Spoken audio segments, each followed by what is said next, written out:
You're listening to Parasearch Radio, news, views and reviews from the world of the paranormal from across the UK and beyond.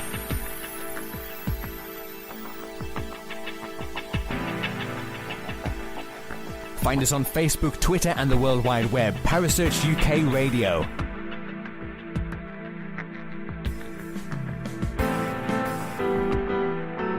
Parasearch Radio, broadcasting to the UK and beyond.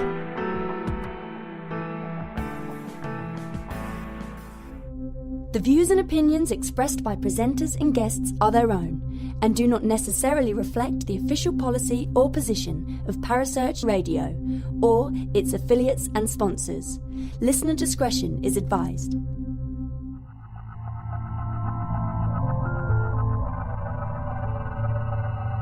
Welcome to Haunted Histories with your host Penny G. Morgan, right here on Parasearch Radio.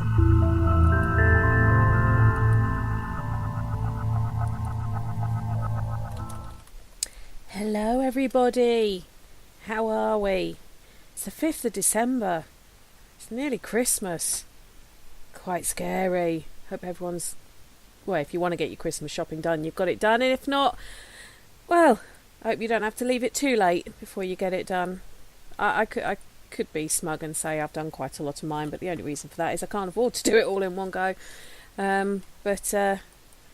Yeah, I hope you're all well. I hope you've all been busy. Do let me know what you've been up to.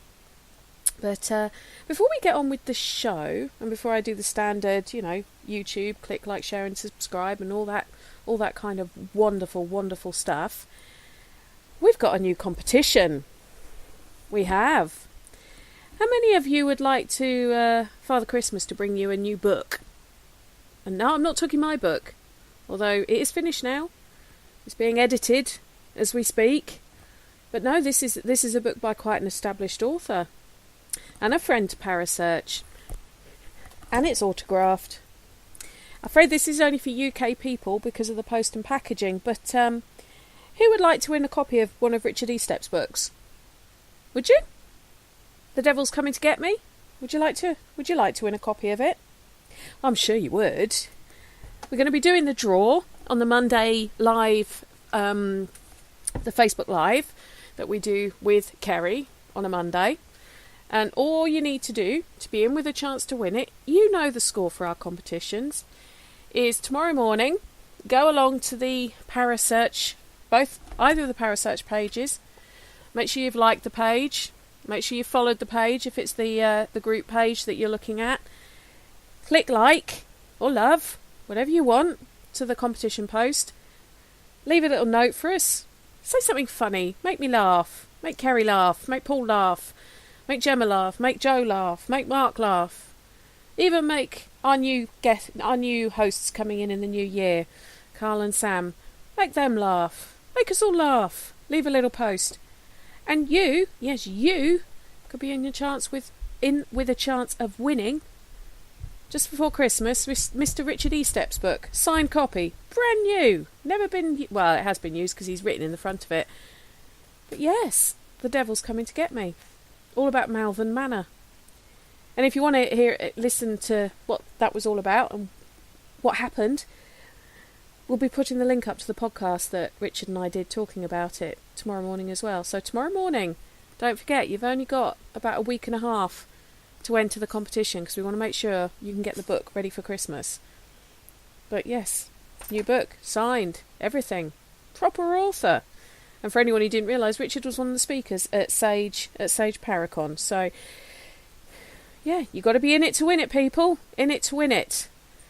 But anyway, tonight's show, well, I'm going to be talking to, and it's a recorded one because they couldn't make it live tonight, but I'm talking to my good friends Rosey and Stuart Dawson from Simply Ghost Nights. But I do have to say that Chris Chell, if you are listening to this at this point, or if you're listening to this on replay, bugger. There you go. I said I'd say it on air. But let's get on with the interview, shall we? And now we're joined by possibly my favourite Dawsons in the world. It's Stuart and Rosey Dawson from Simply Ghost Nights.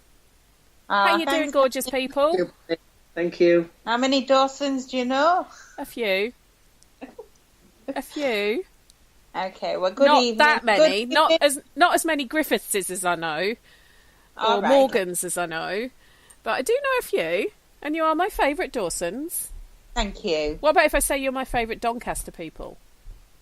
We'll take that. Whichever's got the most. We'll take that. My favourite married couple ghost hunters. Yeah, that'll do. All right, you can have that one then. Oh, thanks, Penny. How are you guys doing? We're doing very well, thank you. And you're our favourite radio presenter. Oh, thank you. Mutual love, mutual love. Well, we have to say, we burst my husband's paranormal cherry the other month, didn't we? We Yes, did, yeah, we certainly broke him did. What did you Broke think him of in him? Were you reasonably impressed with him? He was all right, he was brave. He was, wasn't he? Yes, he was. Yeah, In fact, I would go to say he was as good as us. Well, I wouldn't go that far. Not quite. I wouldn't go that far. Well, He wouldn't I have known never- what to do I if it never started heard it. kicking off. Yeah, I never heard him scream. No, he didn't.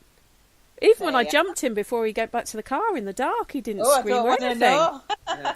Too much No, not that information kind of there. jumping. I'm married. Come on. No, I tried to make him scream as he was getting in the car, and he just growled at me and told me to get off. So no, Well, there you he are. was So remarkably hopefully- chilled out. That's good then. I'm pleased he got through it and he's enjoyed it. He did say he'd love to. He does want to do some more, but he doesn't want to do it to the level that I do it. And I said, well, that's fine, dude, because that's my thing. You know, Yeah. this is my thing. But I would love him for him. I want to take him somewhere sort of like, I don't know, Drakelow Tunnels or somewhere like Yeah. that, because I think that would Right. scare him. Somewhere really gruesome. Yeah, or just big, like just Yeah. never ending, like Drakelow or one of the forts, those kind of things. Yeah. That would be good. Somewhere very, very dark. So we'll get there. We'll get there. But no, he really enjoyed it, and it was just a shame that Stu, you had to leave because you weren't very well. Cause No, unfortunately. he's never yeah. seen a medium in action, so he was quite looking forward to that. Yeah, Well, he was. I'm being quite serious. poor. He was. Yeah, He's- quite poorly that evening, to You be weren't quite good, honest. were you? Yeah, no, not at all. Although he saw me in action a few times picking up on things, and he was questioning me afterwards, like, how did you do that? What were you hearing? What were you seeing? How did you know that name was going to come up? That kind of thing. Yeah. Was that- We I got have some no- fascinating evidence as well, didn't we? I have no idea. I don't know how it works. It just does. But yeah, it's an interesting place. I'd love to be able to explore the old runways and some of the hangars and stuff. That would be good. Cold. Yeah. Cold. You're a northerner. You're not meant to get cold. I have to put my big coat on. Actually, it was funny. Barry John, the medium, said that to me the other day. He said, it's getting cold up north. I've had to put my big coat on. And I said, but Yeah. have you put the heating on yet? And he went, oh, good God, no. Oh, we've had ours on. No, he was lying, I think. I did find out subsequently he was lying. But then again, he's 6'5", so it does get colder up there, Yeah. I guess. He's our good buddy. Slightly He's rarefied lovely, there. isn't he? I got the privilege to Yeah. meet him at Sage. And, Yeah. oh, yeah, we discovered him, me and Richard Eastep were all the same age. Yeah. I think Barry's the March, I'm the July, and Rich is the August. So Right. we coined ourselves the 45ers. Yeah. And yeah, we're a boy band come mixed band come the 45ers. Are you in that club? Slightly younger. Slightly older. Oh, yeah. Slightly old. I mean, you'd be welcome to join it if you were 1973, No, baby. he's too old. He's too Oh, old. sorry. Yeah, I'm the 47er. Oh, you need to find some 47ers then to have your own club. But yeah, it was quite funny the fact the three of us sat there and we all worked out we were born in the same year. So yeah, I love Barry. Love Barry. Hopefully I'll get him on next year. Yeah, he's a great guy, isn't he? Yeah. Very warm. A very Yeah. gentle, warm. Such a big We often- dude. We often go for a coffee with him. Oh, give him my love next time you see him. do give him my love and tell him I'll be in touch. I will. Yeah, he was, absolutely. It was quite funny. We did an interview. We were doing a Facebook Live, and I made him stand 2 steps down. And I said, if anyone wants to know why Barry's standing and then as he stood up, I sort of come up to his chest, if that. Yeah, he's very tall, isn't he? Yeah, so he stood down or put his elbow on my head. That was the other thing he did. Yeah, but, I'm used to that. But he was lovely. So you've been to Belper again recently, haven't you? We have. We have, yeah. Was Twice. it as good this time round? It was even better this time. Really? Round. Yeah. Honestly, it was crazy. What kind of crazy? Give us a few little tidbits. Shadows, figures being seen. Well, I'll very, very quickly tell you what happened last year. We saw what we thought was an apparition, but it was more like a shadow. Came into a room and walked along the wall behind Stuart. Yeah. Well, in the same area this time, over the 2 nights, I would say 5 different people at different times of the day or night saw figures and actual apparitions in this same area. People say they were even describing it, a man with a black face, and he wasn't black. Apparently, he was burnt. What we did, we got the spirit box out, and we asked if he'd been burnt in a fire, and it said yes. And we said, did the people laugh at you in the village? And they were like, yes. And we said, look, we're not here to laugh and ridicule you. They had the reason for asking these questions. Yeah, they weren't just coming up with them out of the blue. We wanted answers. I think he wanted to give. Because for some reason, the room filled up with smoke. Everybody said they could smell smoke, and the room filled with smoke. And it didn't have a fire burning or anything like that? No. I mean, this was downstairs away from any It was on the ground floor, no fires, nothing. Went in with idea thinking he'd been burnt. So when I asked these questions, and it was like, we got the yes for that he'd been burnt in a fire, and yes, he'd been ridiculed by the villagers. And we said, look, we're not here to upset you or ridicule in any way. Are you glad to get your story out? And it went yes, this is gospel truth, this Penny. So the atmosphere totally changed in the room. And we said thank you, and then we got thank you back on the spirit box, and I said I really appreciate that you've spoke to us, and everyone went on about how the atmosphere had changed, and we said we appreciate it. And I said thank you, and we got a thank you again. And just as we were going to turn the spirit box off, I said, right, we're going for coffee now. We appreciate everything that you've done and spoken to us, and now you've got your story out. We appreciate all that. And I said thank you again. As I went to turn the spirit box off, we got a thank you once more. And it was like unbelievable. I think there was probably 8 witnesses to it. And me and Julie, one of the team members who were there, just couldn't believe it. Just absolutely never had anything like that for a long time. It's just the whole conversation, really. I know it was just like yes and thank yous, but to get the story out off of this gentleman, we got the name George as well. And can I just point out, Penny, that if you do hear snoring in the background, it is our dogs. It's not us. I was hoping I hadn't sent you both to sleep already. No. Our dogs are snoring away really loudly. I heard the nail noise, the typical nail noise just then. Yes, it was jumping off the settee. Yeah. We've had a nana nap in preparation for the radio today. It drains us at our age. Oh, don't. No, I did a live show last week, and I must admit at the end of it, when I was playing out the outro, and I just went, and the guest I had on the other end just burst out laughing. I went, you don't realise how nerve-wracking an hour live is. It goes really fast. Yeah. But it's tiring. It does. It's not just like a sort of... I love it. I do enjoy it, but it is quite... I am normally a bit shattered afterwards, I must admit. I normally just crash straight out afterwards. But the thing we're talking about tonight was a new place for you guys. And I know it's just yourself who went there, wasn't it, Rosey? Although Stuart's helped a bit with the research and all of that into it. And it was the Old Consett Steelworks Hospital in County Durham. My home ground. Oh, of course it is, isn't it? Yeah. I forgot you were from that part of the world. Yeah. Now, what probably people don't realise, The only mention of steel, really, you get in stories and films is probably the Full Monty in Sheffield. And the old steelworks, the fact that the Full Monty guys had all been laid off from working at the steelworks, and high unemployment, etc., etc. But nobody ever realises, I don't think, who've not looked into history, how much of a hold on British industry these steel plants had, because they weren't just in Sheffield. There was a lot in the Midlands, but there was a hell of a lot in the northeast of the UK. Obviously, we're talking Consett in County Durham. Only recently we had the ones in Redcar that got taken over, that subsequently got shut with the loss of, I think, 3,000 to 4,000 jobs in say Redcar, which is sort of, well, it's up the northeast coast, sort of near to Middlesbrough and all round Teesside, that part of the world. And it's because the cost of importing steel is cheaper than the cost of manufacturing it in this country. But for a very long time, probably for a good 100 years or so, we were, I suppose, the steel capital of the world.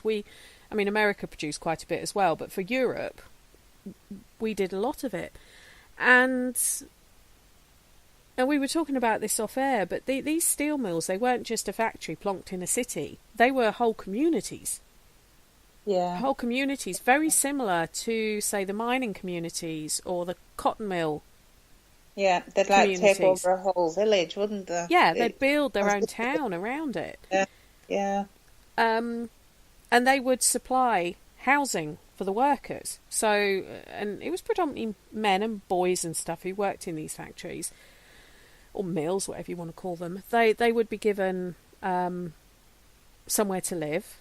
And what I found out interesting, when I was doing the research on this, predominantly the Victorian era, so the mid to late 1800s, young apprentices, sort of 14, 15-year-olds, they didn't get paid.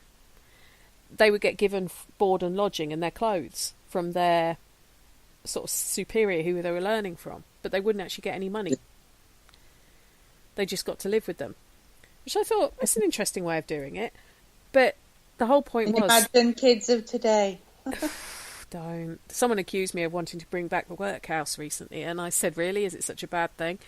I think it's a good idea for all the homeless.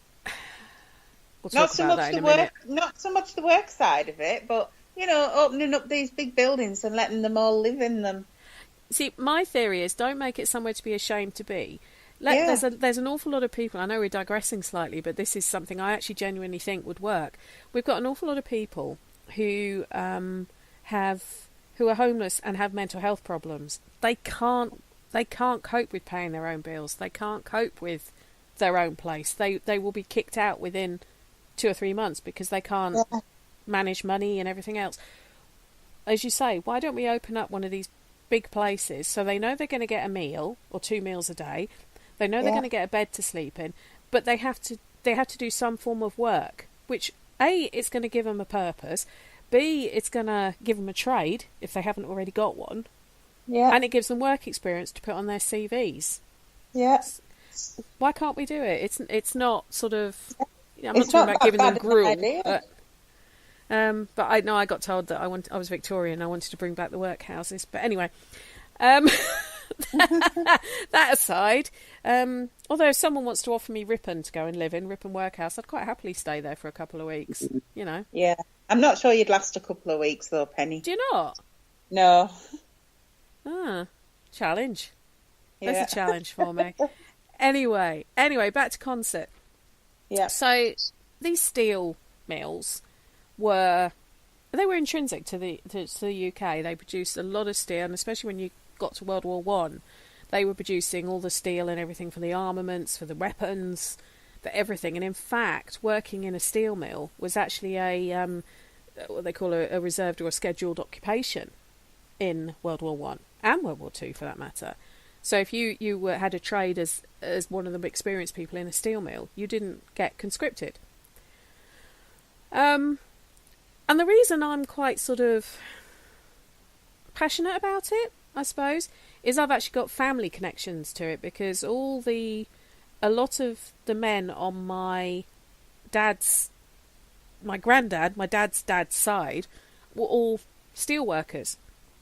Right. None of them went quite as high as County Durham. They were all sort of Middlesbrough, Redcar, all around Mask, all around that part of the world. But my great-grandmother, so my dad's grandmother, her husband died in his very early 30s, and he was an experienced steelworker. And it was said in his death certificate it was something to do with the lung disease, but I think it was probably sort of asbestosis or mesothelioma or something like that. But one of the things, and this brings actually what we were just saying about the workhouses together with this, is that my great-grandmother got given 24 hours to leave the house the day my great-grandfather died. So she literally just buried her husband when the representative from the steel mill comes and tells her she's got 24 hours to leave with her 3 children, all under the age of 5. Wow, what a nightmare. And you're looking at 1922, 1923, so no welfare state. Yeah. No. You got the poor laws, the poor unions. Well, she went to stay with her mum in like a 2-bedroom, 2 up, 2 down. Yeah. As a temporary measure. She went to the poor union to ask for a loan to buy a sewing machine so that she could take in adjustments and make clothes and all of that kind of thing to earn some money. Yeah.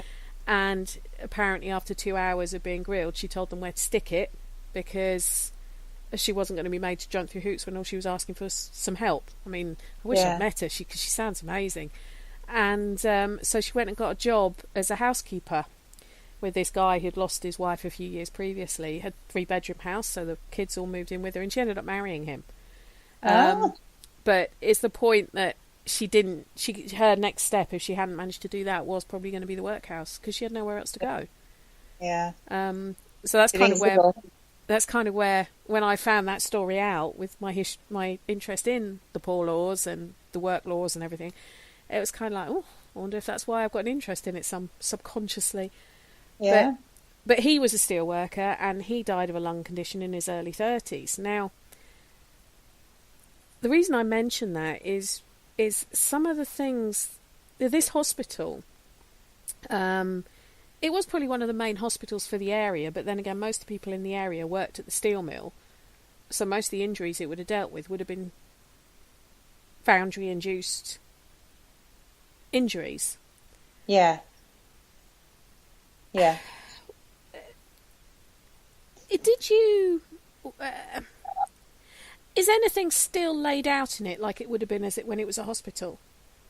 It's still very much got the appearance of a hospital, as in, corridors and small, what would be single rooms, like wards, if you understand what I mean. Some hospitals, they have corridors, and off each, every I don't know, 20 yards, there'd be a single room, and that would be for one person, one patient. It is very much like that. But there is a room there. Don't know how true it is, but the guy who works for the nights that we're there, he said this room was the original mortuary, which I found a bit strange, but they're usually underground, aren't they? But thinking about it, there was no underground to this hospital, so it would have had to have been on the ground floor. Mm. So, apart from the tunnels that are meant to have connected the hospital to the factory, which isn't there anymore. Yeah, so I don't know. You just never know what to believe. Years and years later, people might pass on. This used to be the mortuary, and, a little bit of tittle-tattle along the way. It might have just been made up all these years later. The mortuary might have well been in the tunnels. I don't know. Yeah. It wouldn't have been unusual to have a designated death room where bodies could be stored until they were ready to be moved on, because they didn't tend to hold on to them. Obviously, they didn't tend to do post-mortems in the late 1800s. Because what was strange for me was this room was actually in the middle of a corridor. That's what I found a bit strange. They wouldn't be harbouring the dead bodies in the middle of a corridor in a room. They usually have them, at the far end. Yeah, they'd be in a room somewhere on their own, wouldn't they? Possibly.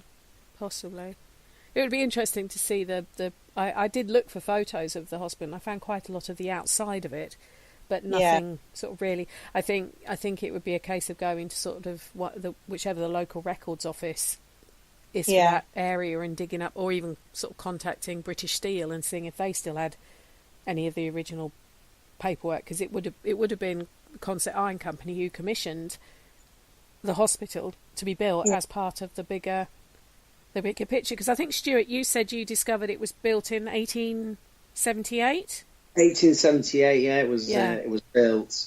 Yeah. And it was to replace 2 cottages that were used locally as a hospital. Uh-huh.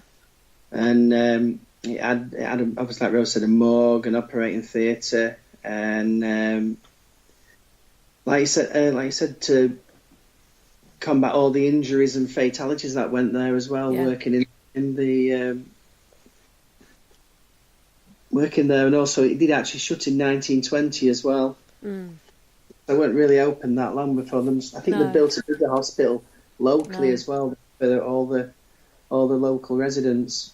But it is easy to see how it was a hospital. If you went there, you can actually visualise the beds in there, how it was. You really can. So what's it used for now? It's now used as some kind of YHA. Like a YHA, but I think they have a lot of school trips go there. Mm-hmm. Because there's beds there. I don't know what they do through the daytime, whether they go out in the fields and because they do a lot of experiments in the ground, don't they, with kids at school. I don't know what they do there, but they do a lot of trips there for schools, so it is more a YHA really. But it's a really good location. Although we had a quiet night when we were there, I'm convinced it would be a good location. I weren't there, so just say to you. It's the royal we. Yeah, the royal we. Well, I was talking about me and my team. Yeah, I had an amazing night at Ripon. So me and my fabulous team went there. Yes, no, we're not having any maritals on my show. Thank you very much. No little squabbles. No little. I knew what she meant. Stu. But how did you get introduced to this place? What was the... It was actually one of our team, Poppy. She'd mentioned it to me because she'd been there before, and she told me that it was really, really good, and she'd had experienced a couple of good nights there in the past.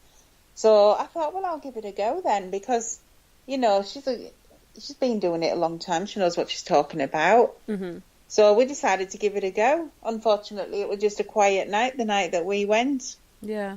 So what sort of things had she said had happened to her there? Do you know, I can't remember for the life of me, because it's that long ago since we talked about it, about a year ago. But it was somewhere she was excited about and she was positive about. Yeah, and I've heard so many stories about the place since. You know what I mean? There's been numerous apparitions seen, people being woken up in the night, because there is beds there, you can sleep the night. And people being woken up in the night, convinced there's someone stood by the bed, things like that. So that's the kind of thing what I crave. I'd love to have an experience like that. Yeah, no, I know what you mean. So the group that you had there, how many members of the public did you have when you did the investigation? There was approximately 20 members of the public. Right. And were any of them complete newbies? I think there was, I would say 50% newbies. Right. And 50% had done it before. But I think there was only, 30% of them would brave it and sleep the night. Really? Yeah. Wouldn't have to ask me twice. I know. I'm the same. I mean, the only reason I didn't spend the night at Binbrook with you guys is that I think Wayne and I had both been fighting a really nasty cold and we just wanted to get home. Yeah.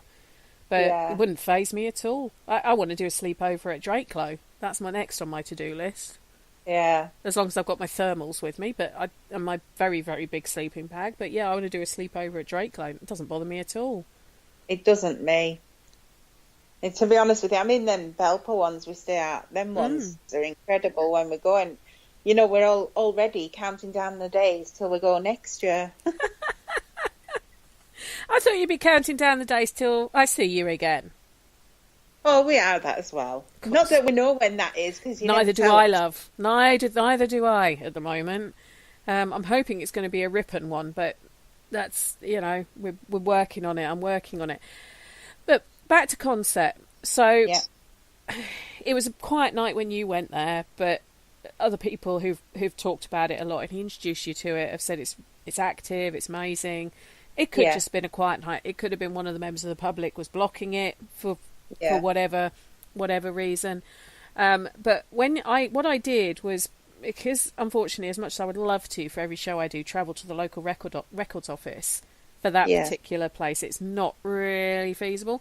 So I tend to have to rely on what I can find online and verify and everything. But one of the things I do a lot of is use old newspapers, because anything from the 1800s onwards is normally quite well documented in newspapers, and that's one of the ways I find to sort of knock out things that are on, say, Wikipedia or folklore, shall we say, when you can question it. And it's quite interesting. And when I put in Consett Steelworks into the newspaper search, the amount of articles that came up from about 1850, 1851 was astonishing. It was just constant articles. When I put in Consett and then hospital, there's still literally a new article every 2 or 3 months. Wow. On some kind of fatal or near fatal accident that happened at the steelworks and then involved the hospital. And most of them did seem to have at least one fatality per accident, which is quite sad to see. But when you read, I was reading an article online about a steel worker, and this lad was like 12 or 13 working in a steelworks, and he was saying that although if you're working near the molten iron, you get given leather sort of overalls to wear, but some of them don't bother because they think it looks cool not to wear them, and if they slip over on the slippery floor where iron has dropped down and stuff, they'll burn their legs, and all this kind of, they won't wear their glasses they get given because they think they get them too hot. So certain occupations tended to go blind because of shards of metal and things getting into their eyes and all this kind of, and you're reading this thinking, this is atrocious. But then you read about some of the accidents that happened at Consett, which is what makes me think the place must be heaving with spirits. Yeah. It has to be. It has to be. I mean, there was one in. It was on the 20. It was reported in the Durham County Advertiser on the 22nd of August, 1890, and it caused the death of 2 men: John Gibson, who was 37, and Joseph Lancaster, who was 21. And it was an explosion whilst the molten iron, I suppose that's the right term for it, was being poured into a mould. And they noticed the mould filling quicker than it should have done. Next thing they know is it exploded. And they think it was because there was some slag at the bottom of the mould. And when this sort of corrupt stuff mixed with the pure iron, it caused a reaction, exploded and covered the 2 of them, and they died. You had a bloke by the name of Thomas Harris, who was 36, who was found in one of the tunnels, dead. And they think that was murder, but they were never able to prove it. 1800s, they probably didn't. There was, in 1915, so during the First World War, there was 4 men buried by molten metal. 3 of them died within about a week of the accident. 1 actually survived, but his injuries, I think his name was Henry Kenny, they weren't as bad. But the other 3 all died. I think 2 of them was from, one of them was shock, and because he had full body burns, and the other 2 were from septicemia. And they were all treated at Consett. Now this is just a couple of them, trust me. There's articles, constant articles of accidents. The one that got me the most was a little girl of the age of 10 called Elizabeth Jane Siddle, and this was in February of 1906, and she had gone to see her dad, who was working at the steel mill, and to take him some dinner.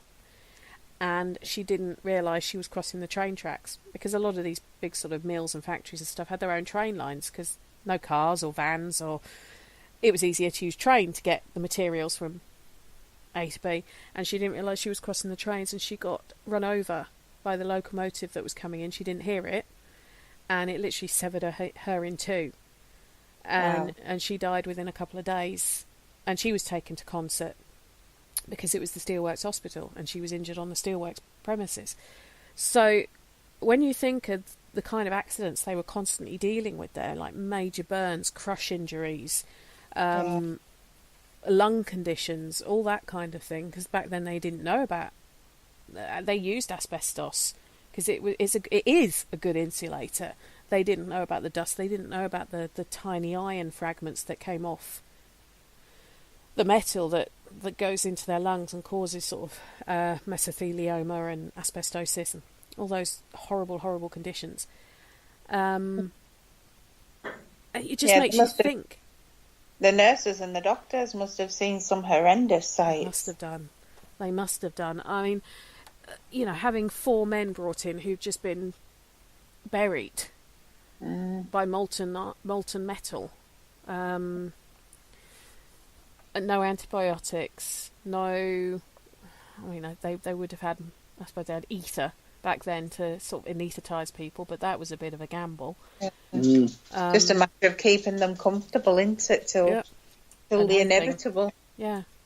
So that's what makes me think this kind of place must have a lot of energies there, even if it's one of the nurses still trying to do her job and trying to care for them, because that's one of the things that I didn't find any articles...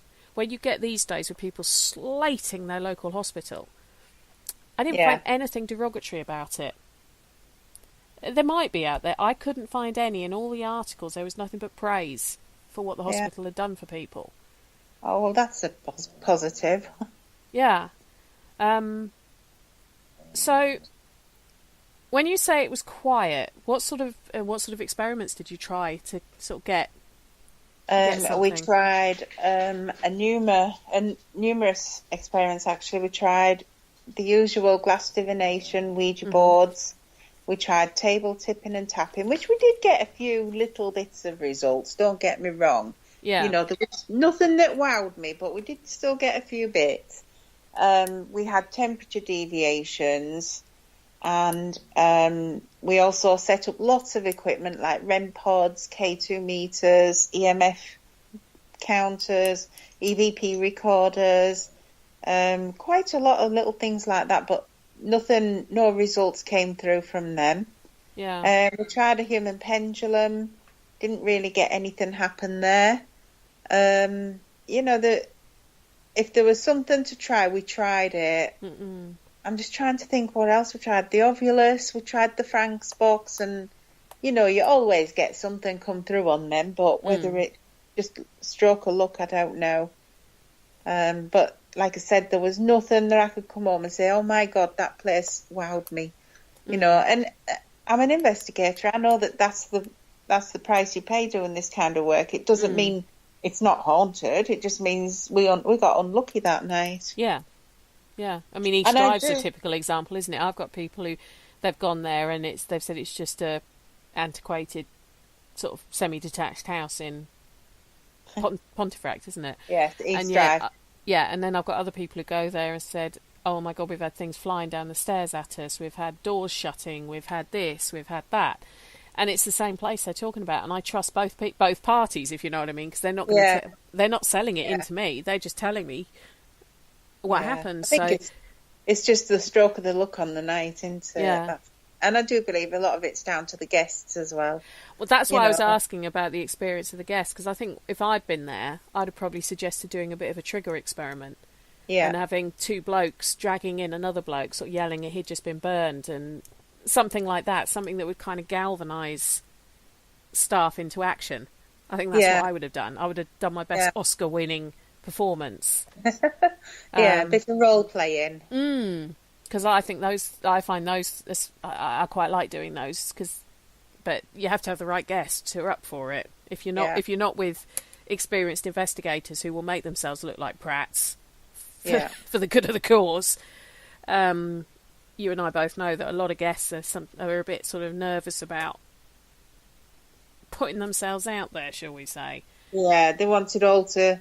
A lot of people come and they just sit there. They want you to do it all for them, and really, it needs their participation. Really, not we're not saying the guests need to do the role playing or anything. The guests just need to actually join in and call out. It helps. Every bit of energy from them does help. Well, I could probably get Wayne to do the role playing, because he seems to get picked on whenever we go anywhere. He seems to get picked on to do it. So I can see you being the naughty nurse, though. Me? Yeah. Doctor, thank you very much. Okay, you could be the doctor. Wayne could be the patient. Yes. and Jez could be the porters dragging him in. Yeah. Yeah, we'll do that. We'll go up He's there, just us lot. Yeah. He's there screaming and shouting. Yeah. Yeah, we can do that. We can do that.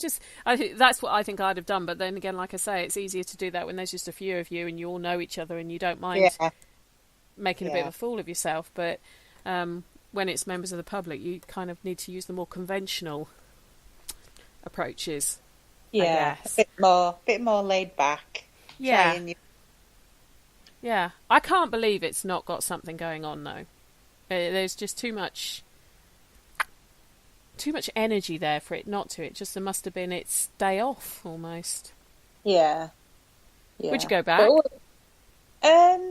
would. The only problem we found with it is very rural, and it's because of it being very rural. We found it lacking in interest for guests. I think guests were more thinking, I'm not travelling all that way. It was a hard one to sell, and it's not all about money, don't get me wrong, but, it's when you're trying to sell the tickets and you can't sell them because of the distance, it just kind of puts you off a little bit. So how far is it from Doncaster? For us, it was about 3 hours, even though my God. It's County Durham, which is an hour away, an hour 20, but it's the other side of County Durham, and it's way out in the, in the rural side of County Durham. So you drive in for miles and miles and miles and see nothing. And then where does it mean it borders onto? Is that Cumbria then it borders onto? I think it probably does. That's how far out it is. It was like right up in, not the mountains, but, like the Yorkshire Moors type thing, but I'm not sure where it is up there. But that's how it felt. It was very moorlandish. Right. Sounds lovely. Yeah. Does sound lovely. Yeah, but I think it's definitely a one to do. I think if you've got a group of friends together and go and do it as a private investigation and, just enjoy the night for what it is. If you get something or not, it doesn't matter then, does it? Yeah. It was definitely one I would have liked to have done, but I think for me, from coming from Essex, it was the distance that I just couldn't. I would have had to go up almost the night before, sort of thing. Yeah, you'd have been travelling all day, certainly. Yeah, which doesn't faze Wayne or I at all, but it was definitely one that it got my interest because of kind of like I say my family history and the fact that this hospital would have dealt with the worst of the worst when it came to, dealing with a child who's been severed in half by a train. I can't. I know, and it sounds awful, but for her to survive for 2 days like that must have been horrendous. You just want the poor little thing out of her misery, wouldn't you? Yeah, and she was only just 10 as well. I think I found her birth certificate. I think she was a December birthday, so she sort of similar age to my eldest as well. And it was just and that was another thing, because I remember my grandmother on my mum's side, because she was Lancashire, so cotton mill side, telling me how she used to go to the cotton mill to see her uncle and take him his lunch when she was little, because I remembered her telling me how noisy it was and how it smelled, and it was that sort of thing that I was thinking, God, that's what my grandmother would have done for her uncle. Gone to his workplace and how dangerous the cotton mills were. Yeah, in their day. Health and safety in them days, there wasn't any. That's why I was surprised when you said they were saying, the goggles they gave us and these lead aprons, etc. And I'm thinking, not lead, leather aprons. Leather. It's still better health and safety than some of the jobs Stuart had when I met him. Right, hold on one sec. Yeah, was that when Stuart worked down pit as a lad when he were a boy? Yeah, before they shut pits in Doncaster. Yeah. When pits are open with my Davy lamp. Did you have your flat cap and your whippet? And my pony. We were riding pony. No, but seriously, he worked in a factory when I met him, and they had no, there were certain things health and safety wise what they didn't have then. There were no sound ear defenders or anything like that at one point. Yeah. So to be able to get goggles and leatherware in all them over 100 years ago was amazing health and safety. Well, whether it was all factories offered it, I don't know if it was all factories or just because this lad was saying he had a particularly nice boss So it might have been it was at the boss's discretion. But I did read there was an awful lot of reports of the what would you call them? Not the vats, but the things that they'd put heat the metal up in exploding. Yeah, the crucible, is it? I can't remember. They're a big. I mean, when I was researching it the other day, I mean, some of the photos there, Penny, even of the modern ones, you know, there's two guys like little Lowry matchstick men. Yeah. And the big, massive, I think they're called crucibles, above their heads, and there's all manner of stuff coming out. You're thinking, wow. And when, I mean, Scunthorpe, which is only about 30 miles from our house, that had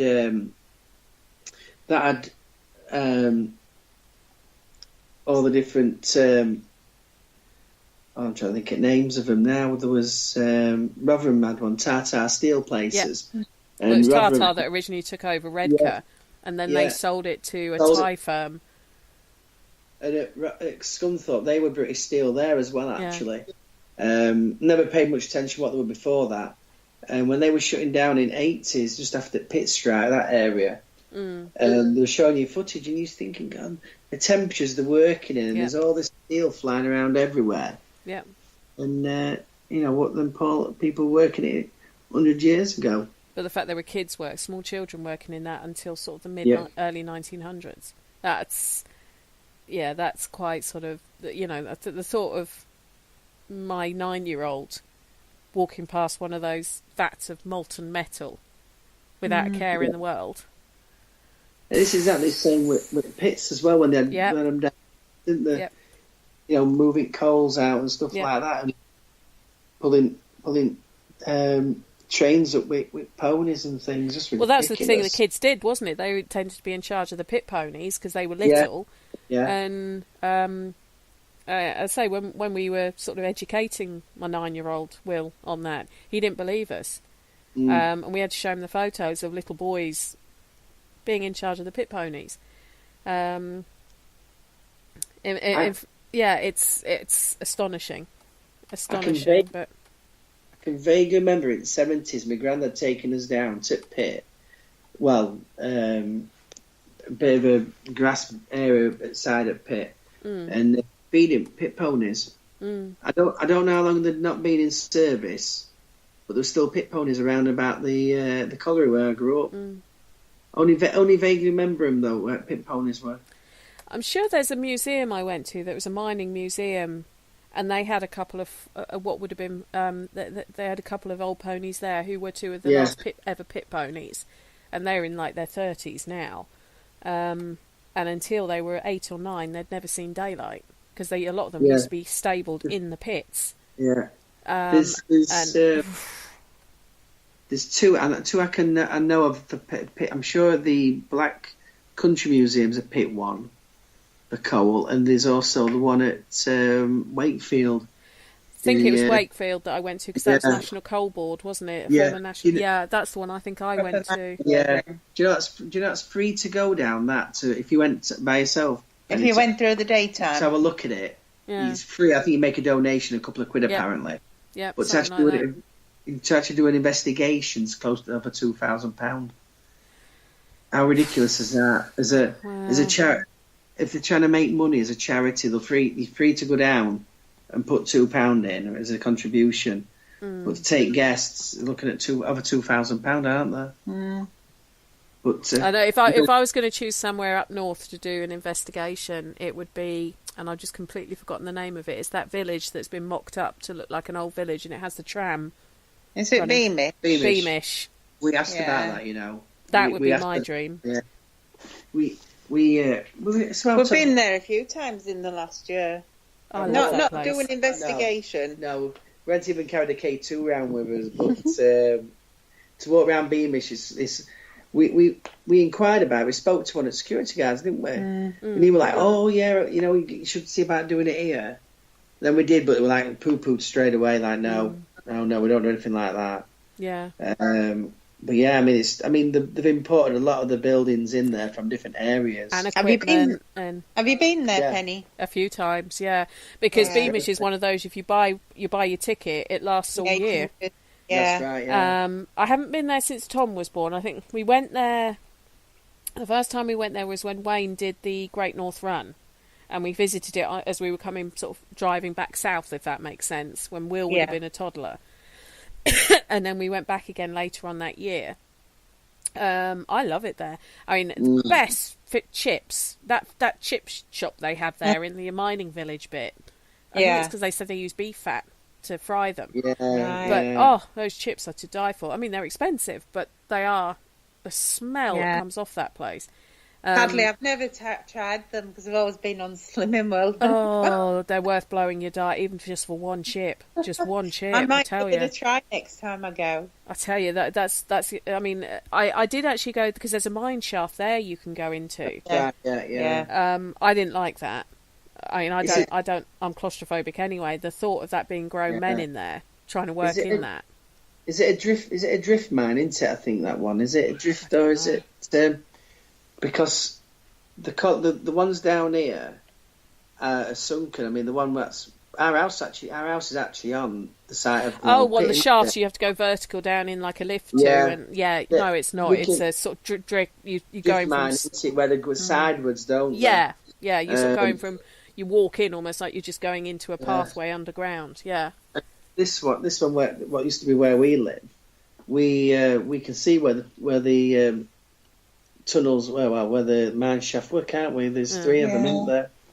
Yeah, our house is built on a pit top. Yeah. Scary. It's amazing though when you look back at with this whole steel thing. I don't think people realise how big the steel industry was in this country. No. Until probably, say, the 1960s, it really started to wind down, I think, with all the changes to British Steel and all of that kind of thing. But I think Consett is definitely a place that's, like you say, it's probably somewhere that, because it's not, from what you were telling me, it's not that expensive. It's a good one for a group of like-minded individuals to go. Yes, definitely. And do experiments and see if they, do some different theories and stuff that probably isn't going to appeal to Joe Blogg's public on a public event that just want a snapshot. Yeah. But somebody wants to do some real investigation and real research. Yeah, that's it. Nail on the head there, Penny. I mean, we do try the Singapore theory, familiarisation. Yeah. If there's anything trigger objects, here. Yeah, and if we've got, I mean, we do carry the old penny coins and things, don't we, as well, around with us. And if we do ripping, we always ask about. No, you just keep forgetting your words. No, I'm trying to think. We take to ripping. We take the penny coins and stuff like that. If they would have used them or used them in that day, if they're old enough, the coins are old enough. Yeah. So going on to ripping, just that because I hate talking about workhouses. The whole Poor Laws thing is something I really don't enjoy talking about, and you know how much I dislike ripping. Yeah, she says with a smile on her face. How's it going there? Has anything new happened recently? Oh my gosh, Penny, there's all sorts happening at the moment. We're getting daily, honestly, calls from the location that apparently in the school holidays there was 3 different reports from different people who'd visited through the daytime. This is public. Yeah. Just walking around the museum through the daytime. 3 different people have described a little girl in the same room. Wow. Described her exactly the same each time. And that's one thing that's happened. Another one, once again, public going round through the day. I've seen a pair of feet in one of the baths.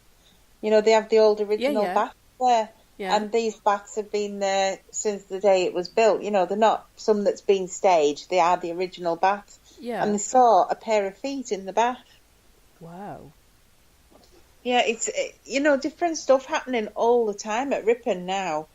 We were there just last weekend and we had a group of tattooists, I'll say, and they came along, first ever investigation, and they weren't scared of anything, all covered in multi-piercings and multi-tattoos and big bald heads, I'm not scared of nothing.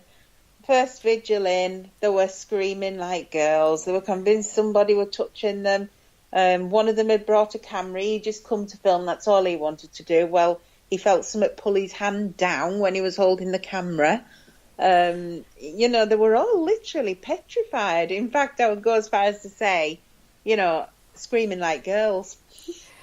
Well, it's a common misconception. little big tattooed guys and sort of bikers and everything else, they're big softies, really. Yeah, I thought it was really funny because this particular night I'd got this group on my own, and they were a big group. The group booked as a group of 12 together, so they wanted to stay together, and I was on my own with them. And I thought, oh gosh, this is going to be difficult. 12 big tattooists. Went into this room, and straight away it was like, oh my God, this is easy. I'll just stand they're here. Lovely. I love my tattooed people. Yeah, it was easy pie. Honestly, it was. I just felt like the slightest little thing that was happening. If one of them felt a draft, they were screaming like a girl.